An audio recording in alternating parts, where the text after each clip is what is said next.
फौजी इस देश की धड़कन है।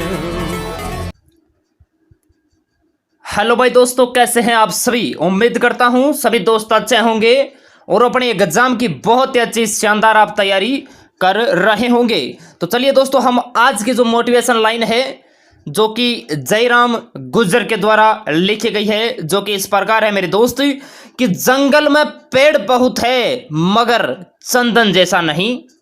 जंगल में पेड़ बहुत है मगर चंदन जैसा नहीं। दुनिया में नौकरी बहुत है लेकिन मेरे दोस्त इंडियन आर्मी जैसे नहीं। बहुत बहुत धन्यवाद आज जयराम जी गुर्जर, आपका बहुत ही अच्छी मोटिवेशनल लाइन आपने पेश की, बहुत अच्छा। तो चलिए दोस्तों, फाइनली हम आज के सेशन की बात करते हैं। दोस्तों, यह हमारा जेके का मॉक टेस्ट होगा। आप जब आर्मी का एग्जाम देने बैठोगे तो जो भाग फर्स्ट पूछा जाता है जनरल नॉलेज का, उसके अंदर 15 क्वेश्चन पूछे जाते हैं। अगर इस सेशन के अंदर मेरे दोस्त आप 12 प्लस का सही जवाब देते हो, क्योंकि क्वेश्चंस मेरे दोस्त आपको एडिटेड भी देखने को मिल सकते हैं इस सेशन के अंदर, इसलिए ध्यानपूर्वक पेन और कॉपी मेरे दोस्त साथ में लेकर बैठना, क्योंकि हम चारों ऑप्शनों के बारे में डिस्कस करेंगे और क्वेश्चंस मेरे दोस्त आपको एक से बढ़कर एक देखने को मिलेगा। तो हम ज़्यादा बातें ना करते दोस्तों, फाइनली अपने सेशन की तरफ बढ़ते हैं। एक बार पुनः सभी नौजवानों को मेरा नमस्कार, जय हिंद। फर्स्ट क्वेश्चन मेरे दोस्त आपकी स्क्रीन पे आ चुका है। बहुत ही अच्छा शानदार क्वेश्चन है मेरे दोस्त, इसका सोच समझ के आंसर आपको देना है। क्वेश्चन कहता है मेरे दोस्त, भारत की सबसे लंबी अंतरराष्ट्रीय स्थल सीमा किस देश के साथ लगती है, यह आपको बताना है। बहुत ही अच्छा क्वेश्चन है। सबसे लंबी अंतरराष्ट्रीय स्थल सीमा आपको बतानी है। अफगानिस्तान, बांग्लादेश, त्रिपुरा या श्रीलंका, ये बताइए मेरे दोस्त। क्वेश्चन बहुत ही अच्छा है। इसका राइट आंसर जो दोस्त ऑप्शन बी बता रहे हैं वो बिल्कुल सही बता रहे हैं, बांग्लादेश इज राइट। बहुत अच्छा, वाकई में आपकी तैयारी बहुत ही अच्छी है। देखिए मेरे दोस्त, आपके एग्जाम में क्वेश्चन बन सकता है, भारत की सबसे छोटी अंतरराष्ट्रीय स्थल सीमा किस देश के साथ लगती है, तब मेरे दोस्त आपको अफगानिस्तान करके आना है। ये आपको ध्यान रखना है। आपके एग्जाम में मेरे दोस्त वेरी इंपॉर्टेंट क्वेश्चन देखने को मिलता है। तीन तरफ से बांग्लादेश से गिरा राज्य कौन सा है, एक बार आप दोबारा सुनिए। तीनों तरफ से बांग्लादेश से गिरा राज्य कौन सा है, तब मेरे दोस्त आपको त्रिपुरा करके आना है। ये आपको ध्यान रखना है। फिर मेरे दोस्त आपके एग्जाम में क्वेश्चन बन सकता है, भारत का निकटतम समुद्री पड़ोसी देश कौन सा है, तब मेरे दोस्त आपको श्रीलंका करके आना है। बढ़ते हैं दोस्तों नेक्स्ट क्वेश्चन की तरफ। नेक्स्ट क्वेश्चन क्या कहता है, ध्यान लगा के सुनिए। हिजरी संवत का आरंभ कब हुआ था, यह आप सभी को बताना है। 622 ईस्वी, 58 ईसा पूर्व, 78 ईस्वी या 1025 ईस्वी, यह आपको बताना है। क्वेश्चन बहुत ही शानदार है मेरे दोस्त।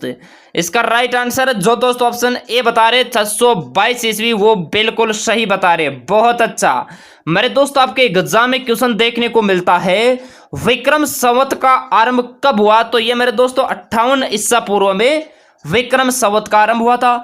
आपके एग्जाम में क्वेश्चन आता है दोस्तों, शक संवत आरंभ कब हुई, तो ये दोस्तों 78 ईस्वी में शक संवत आरंभ हुई थी। फिर आपके एग्जाम में कभी कभार क्वेश्चन आता है, सोमनाथ मंदिर पर आक्रमण कब हुआ, तो 1025 ईस्वी में हुआ था। किसने मेरे दोस्त आक्रमण किया था, यह आपको कमेंट बॉक्स में बताना है। बात करते हैं दोस्तों नेक्स्ट क्वेश्चन की। नेक्स्ट क्वेश्चन कहता है मेरे दोस्त, भारत का पीटर्सबर्ग किसे कहा जाता है। क्वेश्चन सच्चा है, शानदार है, दोबारा पढ़ना मेरे दोस्त। भारत का पीटर्सबर्ग किसे कहा जाता है, कोचीन, आंध्र प्रदेश, जमशेदपुर या मुंबई, ये बताइए। क्वेश्चन बहुत ही शानदार है मेरे दोस्त और एक से बढ़कर एक क्वेश्चन मेरे दोस्त आपको देखने को मिलेगा। आप तो बस ईमानदारी के साथ जो क्वेश्चन आपको नहीं आता, अदर फैक्ट आपको नहीं आता, उसे आप नोट करते चलिए मेरे दोस्त। इन 12 क्वेश्चन से आपके 60 क्वेश्चन तैयार होंगे। आप तो बस ईमानदारी से सेशन को देखते जाइए। तो इसका राइट आंसर ऑप्शन सी जो दोस्त बता रहे जमशेदपुर, वो बिल्कुल सही बता रहे। बहुत अच्छा, वाकई में आपकी तैयारी सराहनीय है मेरे दोस्त। सिलेक्शन आपका इस बार डेफिनेटली होगा, ये आप मान के चलिए मेरे दोस्त।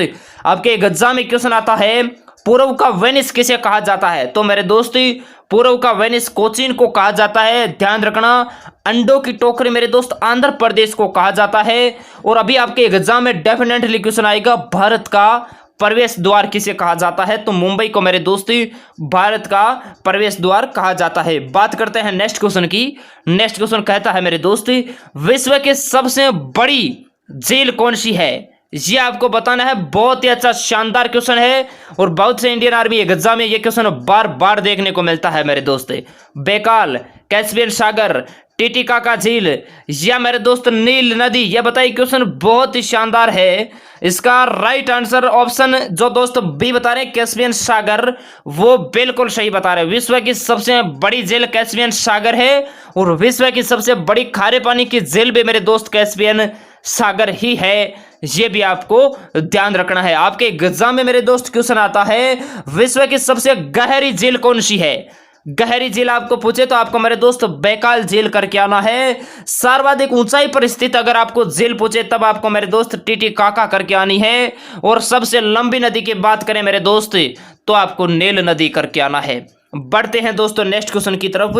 नेक्स्ट क्वेश्चन बहुत ही शानदार क्वेश्चन है मेरे दोस्त। क्वेश्चन कहता है, मौसमी संबंधी घटनाएं किस मंडल में होती है? यह आपको बताना है मेरे दोस्त।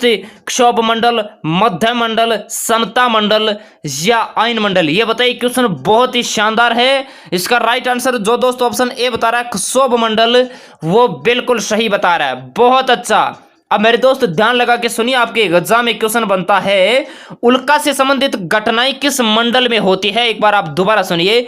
उल्का पिंड होते हैं जो, उनसे संबंधित जो घटनाएं हैं मेरे दोस्त, ये हमें मध्य मंडल में देखने को मिलती है। मेरे दोस्त वायुयान उड़ते हैं, ये मेरे दोस्त समताप मंडल में उड़ते हैं। ये आपको ध्यान रखना है। आपके एग्जाम में क्वेश्चन आता है, रेडियो तथा संचार संबंधित है किस मंडल से? तो मेरे दोस्त रेडियो और संचार संबंधित है, ये मेरे दोस्त आयन मंडल से संबंधित है। ये आपको ध्यान रखना है। बढ़ते हैं दोस्तों नेक्स्ट क्वेश्चन की तरफ। नेक्स्ट क्वेश्चन कहता है मेरे दोस्त, भारत में ज्ञानपीठ पुरस्कार पाने वाली प्रथम महिला थी? जयशंकर कुरूप, किरण बेदी, आशापूर्णा देवी या इनमें से कोई नहीं? ये बताइए, क्वेश्चन बहुत ही शानदार है। बिल्कुल ऑप्शन सी जो दोस्त बता रही है आशापूर्णा देवी, वो बिल्कुल सही बता रहे। बहुत अच्छा। 1976 को मेरे दोस्त इनको ये पुरस्कार मिला था। यह आपको ध्यान रखना है। अगर दोस्तों आपके एग्जाम में क्वेश्चन इस प्रकार आए कि भारत में ज्ञानपीठ पुरस्कार पाने वाले प्रथम व्यक्ति कौन थे, तब मेरे दोस्त आपको जी शंकर कुरूप करके आना है। यह आपको मेरे दोस्त ध्यान रखना है। 1965 के अंदर दोस्तों ये पुरस्कार इन्हें मिला था। आपके एग्जाम के अंदर मेरे दोस्त क्वेश्चन आता है, रेमन मैग्सेसे पुरस्कार पाने वाली पहली भारतीय महिला कौन थी? तब मेरे दोस्त आपको किरण बेदी करके आना है। 1994 को दोस्तों इन्हें यह पुरस्कार मिला था। बात करते हैं दोस्तों नेक्स्ट क्वेश्चन की। नेक्स्ट क्वेश्चन कहता है मेरे दोस्त, राष्ट्रगीत के प्रथम गायक कौन थे? बहुत ही शानदार क्वेश्चन है। अरविंद घोष, पंडित ओंकारनाथ ठाकुर, आरिफ मोहम्मद खान या इनमें से कोई नहीं? यह बताइए मेरे दोस्त, क्वेश्चन बहुत ही शानदार है। इसका राइट आंसर जो दोस्त ऑप्शन बी बता रहे, ओनली उन्हीं का ये राइट है।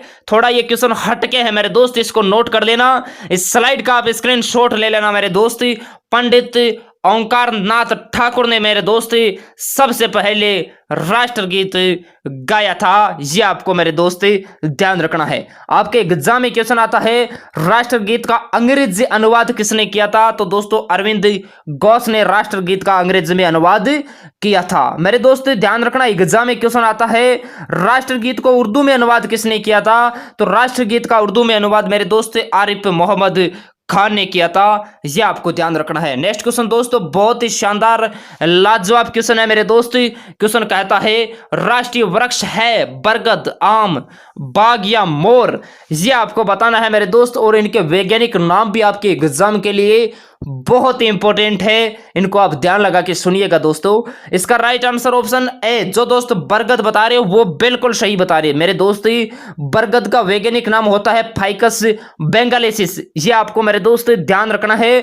कभी कभार ऐसे क्वेश्चन से डेफिनेटली हमें देखने को मिलता है। आपके एग्जाम में मेरे दोस्त क्वेश्चन आ सकता है, राष्ट्रीय फल कौन सा है?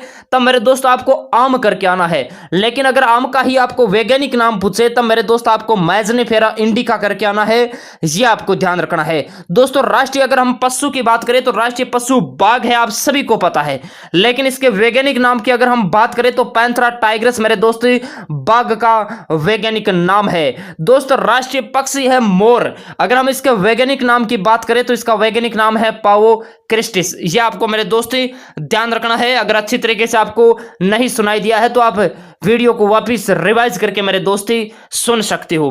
बढ़ते हैं दोस्तों नेक्स्ट क्वेश्चन की तरफ। नेक्स्ट क्वेश्चन कहता है मेरे दोस्ती, संस्कृत व्याकरण के जनक कौन माने जाते हैं? तुलसीदास, कालिदास, वेद व्यास या पाणिनि? यह आपको बताना है। 2017 जीडी के पेपर में मेरे दोस्त ये क्वेश्चन हमें देखने को मिला था। तो इसका राइट आंसर होगा ऑप्शन डी, जो दोस्त बता रही है पाणिनि, वो बिल्कुल सही बता रहे हैं। बहुत अच्छा, संस्कृत व्याकरण के जनक मेरे दोस्त पाणिनि को माना जाता है, यह आपको ध्यान रखना है। तुलसीदास से मेरे दोस्त आपके एग्जाम में क्वेश्चन बनता है रामचरितमानस किसने लिखी? तब आपको तुलसीदास करके आना है।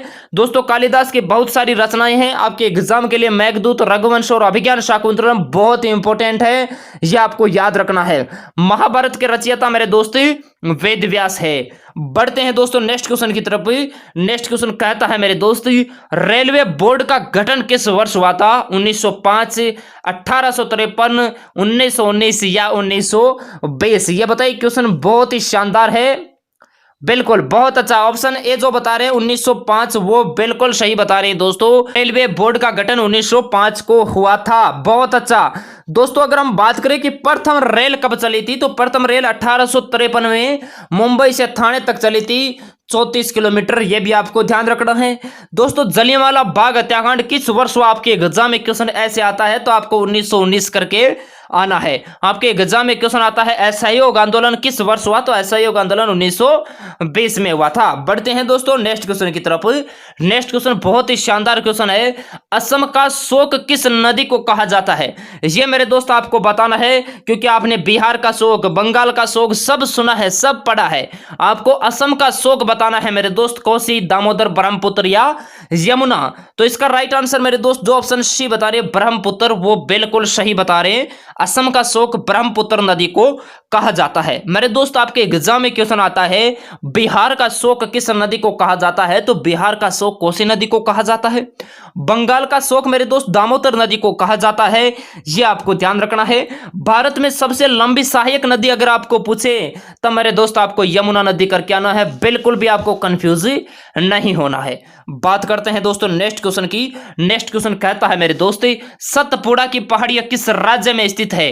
गुजरात, मध्य प्रदेश, छत्तीसगढ़ या उत्तराखंड? बहुत ही शानदार क्वेश्चन है, इसका राइट आंसर बताइए। सतपुड़ा की पहाड़ियां बिल्कुल ऑप्शन बी जो दोस्त बता रही है मध्य प्रदेश, वो बिल्कुल सही बता रहे हैं। बहुत अच्छा, इससे पहले जितने भी नौजवान जो सुन पा रहे हैं और जो दिन भर में सुनेंगे, एक बार प्लीज आप सेशन को मेरे दोस्ती लाइक कीजिए, ताकि हम आपको और अच्छा कंटेंट दिन प्रतिदिन प्रोवाइड कराएं, ताकि आपकी सफलता में मेरे दोस्त किसी भी प्रकार की कोई दिक्कत ना हो। हमें मेरे दोस्त ज्यादा लाइक्स नहीं चाहिए, बस जितने लोग लाइव रहकर पढ़ते हो उतने लाइक एक बार आप ईमानदारी से कर दीजिए मेरे दोस्त, आपका सिलेक्शन डेफिनेटली होगा, ये मैं आपको विश्वास के साथ कह सकता हूं, क्योंकि आप रोजाना ईमानदारी के साथ मेरे दोस्त पढ़ने आते हो, सिलेक्शन आपका श्योर होगा। दोस्तों आपके एग्जाम में क्वेश्चन आता है गिरनार की पहाड़ियां किस राज्य में स्थित है?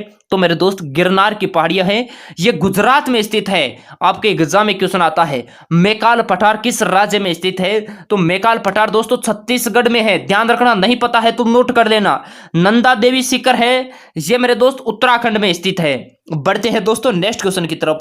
नेक्स्ट क्वेश्चन कहता है मेरे दोस्त, दाभोल विद्युत परियोजना किस राज्य में है? राजस्थान, कर्नाटक, महाराष्ट्र या केरल? ये बताएं मेरे दोस्त, दाभोल विद्युत परियोजना आप सभी को बताना है। बिल्कुल Maharashtra is right answer, option C जो दोस्त बता रहे हैं वो बिल्कुल सही बता रहे हैं। बहुत अच्छा, देखिए मेरे दोस्त आपके एग्जाम में क्वेश्चन आता है केवलादेव राष्ट्रीय उद्यान किस राज्य में स्थित है? तब मेरे दोस्त आपको राजस्थान करके आना है। हम्पी कंडहरी मेरे दोस्त, हम्पी है ये कर्नाटक में स्थित है। और कथकली, ध्यान रखना, कथकली है ये केरल का दोस्तों शास्त्रीय नृत्य है, ये भी आपको ध्यान रखना है। बढ़ते हैं दोस्तों नेक्स्ट क्वेश्चन की तरफ। नेक्स्ट क्वेश्चन कहता है मेरे दोस्त, बास्केटबॉल खेल की लंबाई की माप कितनी होती है? ये आपको बताना है मेरे दोस्त। 28 × 15 मीटर, 18 × 9 मीटर या 29 × 16 मीटर? बास्केटबॉल खेल की लंबाई की माप आप सभी को बताना है। क्वेश्चन बहुत ही शानदार है मेरे दोस्त। इसका राइट आंसर ऑप्शन ए जो दोस्त बता रहे हैं 18 इंटू 15 मीटर ओनली उन्हीं का राइट है भाई। चेक कर सकते हो अपना कंपटीशन मेरे दोस्ती। आपके एग्जाम में क्वेश्चन आ सकता है मेरे दोस्ती, वॉलीबॉल खेल के मैदान की माप कितनी होती है, तो मेरे दोस्त आपको 18 इंटू 9 मीटर करके आना है। अगर आपको खो खो मैदान की अगर माप पूछे तब मेरे दोस्त आपको 29 इंटू 16 मीटर करके आना है। बढ़ते हैं दोस्तों नेक्स्ट क्वेश्चन की तरफ। नेक्स्ट क्वेश्चन कहता है मेरे दोस्ती, सिमलीपाल राष्ट्रीय उद्यान किस राज्य में स्थित है? तमिलनाडु, कर्नाटक, मणिपुर या उड़ीसा? ये बताइए मेरे दोस्त। क्वेश्चन बहुत ही अच्छा है। इसका राइट आंसर ऑप्शन जो डी बता रहे हैं उड़ीसा, वो बिल्कुल सही बता रहे हैं। बहुत अच्छा मेरे दोस्त। एग्जाम के अंदर क्वेश्चन आता है मधुमलाई अभयारण्य है, ये किस राज्य में स्थित है? तो मेरे दोस्त ये तमिलनाडु में स्थित है। और आपके एग्जाम में वेरी इंपॉर्टेंट क्वेश्चन है, 30 अगस्त को आपको एग्जाम होगा, उसके एग्जाम में डेफिनेटली क्वेश्चन आएगा। नागरहोल अभयारण्य किस राज्य में स्थित है? आपको कर्नाटक करके आना है मेरे दोस्त। और कैबुल लामजाओ उद्यान है, यह मेरे दोस्त मणिपुर में है, ये आपको ध्यान रखना। तो मेरे दोस्त अब आप ईमानदारी से बताइए, आप इन 15 में से कितने क्वेश्चंस राइट करते हो? अगर 12 प्लस का अगर सही जवाब है मेरे दोस्त तो बेझिझक आप तैयारी कीजिए मेरे दोस्त, सिलेक्शन आपका डेफिनेटली होगा। आप इसी जोश, जुनून और जज्बे के साथ मेरे दोस्त पढ़ते रहिए। बस इंडियन आर्मी में मेरे दोस्त उन्हीं का सिलेक्शन होता है जो जोश और जुनून और जज्बे के साथ पढ़ते हैं। उनको मेरे दोस्ती, वो कहते हैं ना मेरे दोस्ती कि मंजिलें उन्हें नहीं मिलती जिनके ख्वाब बड़े होते हैं। एक बार आप दोबारा सुनिए, मंजिलें उन्हें नहीं मिलती जिनके ख्वाब बड़े होते हैं, बल्कि मेरे दोस्ती मंजिलें उन्हें मिलती है जो जिद पर अड़े होते हैं। इसलिए हमेशा जोश, जुनून और जज्बे के साथ मेरे दोस्त पढ़ते रहिए, सिलेक्शन आपका डेफिनेटली होगा। तो मैं उम्मीद करता हूं दोस्तों आज की क्लास, आज के सेशन आप सभी को पसंद आया होगा। आज के क्वेश्चन आपको कैसा लगा कमेंट बॉक्स में आप जरूर बताइएगा। तो दोस्तों आपको अगर क्लास अच्छी लगी है तो प्यार से दिल से इसको लाइक कीजिए, अपने तमाम अजीज मित्रों के साथ आप इसको शेयर कीजिए, उनको भी आप मोटिवेट कीजिए भारतीय सेना के प्रति। तो ओके दोस्तों, मिलते हैं आप सभी को वापस नेक्स्ट सेशन बुलेट ट्रेन के साथ। जय हिंद, वंदे मातरम, भारत माता की जय। खुश रहिए, मस्त रहिए।